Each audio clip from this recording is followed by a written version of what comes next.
Bismillahirrahmanirrahim. Assalamualaikum warahmatullahi wabarakatuh. Segala pujinya milik Allah Rabb semesta alam yang telah memberikan kepada kita karunia nikmat yang begitu besar.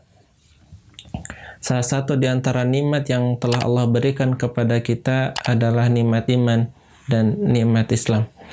Salawat serta salam semoga tetap tercurahkan kepada Nabi Muhammad sallallahu alaihi wasallam, di mana beliaulah yang telah menyebarkan Islam, risalah Allah, hingga akhirnya kita termasuk dalam golongan orang-orang yang beriman kepada Nabi Muhammad sallallahu alaihi wasallam.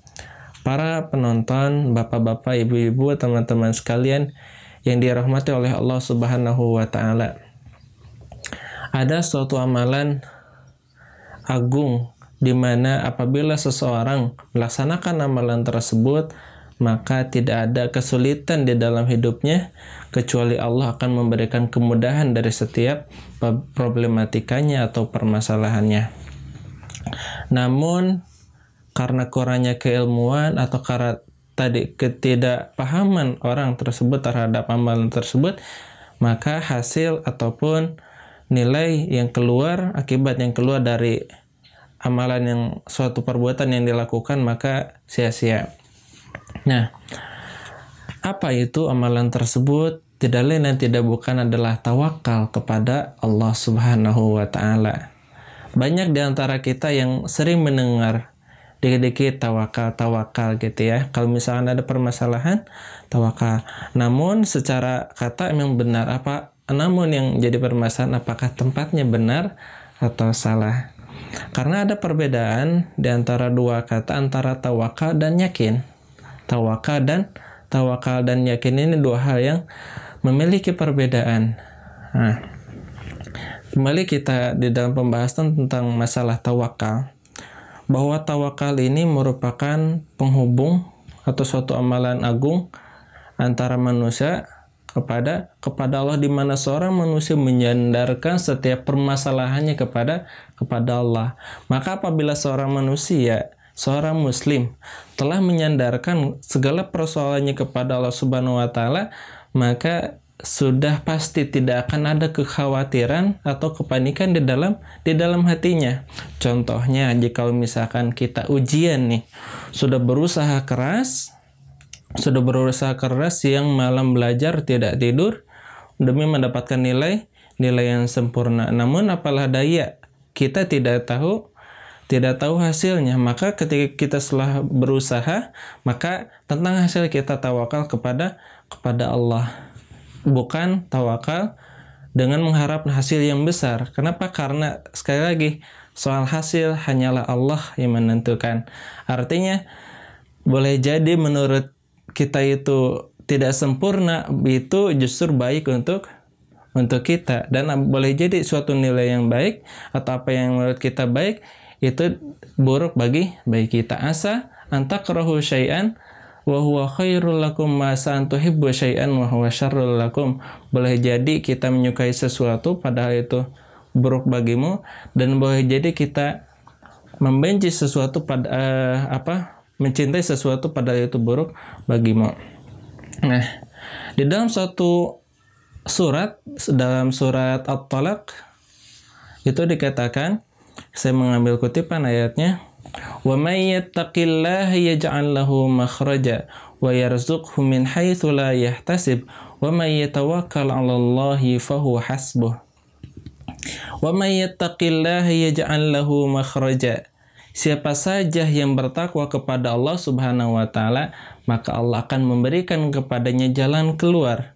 Wa yarzuqhu min haitsu la yahtasib. Kemudian Allah akan memberinya rizki dari arah yang tidak disangka-sangka. Wa may yatawakkal 'alallah fahuwa hasbuh. Dan barang siapa yang bertawakal kepada Allah, maka cukuplah Allah bagi dirinya. Dari ayat ini kita bisa mengambil suatu kisah di mana seorang Nabi Yunus yang telah diberikan tugas untuk Allah untuk menyebarkan risalahnya, beliau dalam suatu keadaan diuji oleh Allah. Diuji tentang akan ketakwaan dia terhadap Allah Subhanahu wa taala. Pada suatu ketika Nabi Yunus berada di dalam sebuah perahu hingga akhirnya perahu tersebut mengalami goncangan, dan keputusan sang kapten atau pemimpin dari perahu tersebut itu memutuskan agar melemparkan seseorang yang mungkin menjadi sebab goncangan perahu tersebut. Ternyata qadarullah, Nabi Yunus pun yang dijatuhkan dalam laut tersebut. Lalu setelah dijatuhkan ke laut, lalu dimakanlah Nabi Yunus oleh seekor paus yang besar, teramat besar.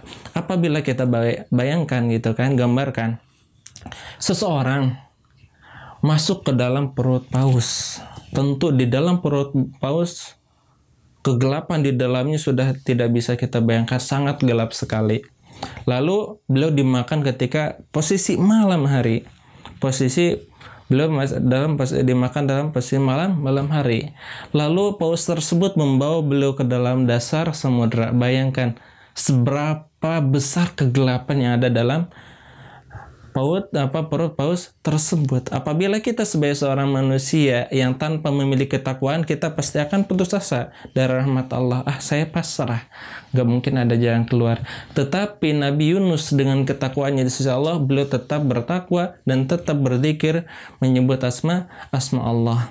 Hingga akhirnya apa? Allah memberikan makhraja, memberikan jalan keluar. Wa may yattaqillaha yaj'al lahu makhraja. Yang siapa saja yang bertakwa kepada Allah, Allah akan memberikan jalan keluar baginya. Hingga suatu ketika sudah beberapa hari dalam perut paus, tidak makan sama sekali kecuali makanan sisa yang ada dalam perut paus. Lalu akhirnya keluar. Dan ketika keluar pun ternyata beliau diberikan rizki. Wa may yarzuqhu min haitsu la yahtasib. Kemudian Allah memberikan dia rizki dari arah yang tidak sangka-sangka. Nah, ibaratnya gini, kalau seseorang menjadi seorang yang bertakwa, maka segala apapun permasalahan itu tidak akan terasa sulit. Kenapa? Karena Allah akan memberikan jalan keluar.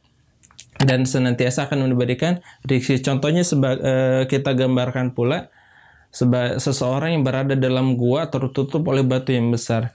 Dengan ketakwaan seseorang kepada Allah, maka Allah akan memberikan jalan keluar. Entah itu batunya bisa bergeser sendiri ataupun Allah memberikan jalan keluar lain dari gua tersebut. Dan lalu lanjutan dari tersebut, wa may yatawakkal 'alallahi fahuwa hasbuh. Dan barang siapa yang bertawakal kepada Allah, maka cukuplah Allah bagi dirinya. Lalu dalam suatu hadis dikatakan, lau tawakkalu 'alallahi haqqa tawakkuli la razaqakumullahu kama yarzuqut tayr taghdu himasan wa taruhu bitanan. Seandainya kita sebagai seorang manusia bertawakal kepada Allah dengan sebenar-benarnya takwa, maka Allah akan memberikan kepada kita rizki sebagaimana Allah memberikan rizki kepada burung. Nah, sekali lagi kita akan belajar tawakal kepada burung. Bagaimana dia bertawakal? Tagdu himasan wa taruhu bitanan. Dia pergi pada pagi hari dalam keadaan lapar, lalu pulang pada petang hari dalam keadaan kenyang, lalu membawa makanan bagi anak-anaknya. Nah, dari hadis ini kita bisa mengambil pelajaran bahwa seseorang berbekal tawakal, maka cukuplah Allah bagi seluruh permasalahannya. Mungkin sampai hari ini ketika kita masih memiliki persoalan, kesulitan dalam suatu hal, kita sudah berusaha dan sebagainya, maka kita sandarkan setiap hasil itu kepada Allah. Kita dituntut untuk berusaha, adapun untuk hasil kita kembalikan kepada Allah Subhanahu wa Ta'ala. Jadi mungkin itu saja yang dapat saya sampaikan. Mudah-mudahan para penonton sekalian dapat mengambil manfaat. Kita sebagai seorang manusia, marilah sama-sama menasihati satu sama lain, karena tidak ada satu manusia pun yang sempurna. Wabillahi taufiq wal hidayah war ridha wal inayah. Wassalamualaikum warahmatullahi wabarakatuh.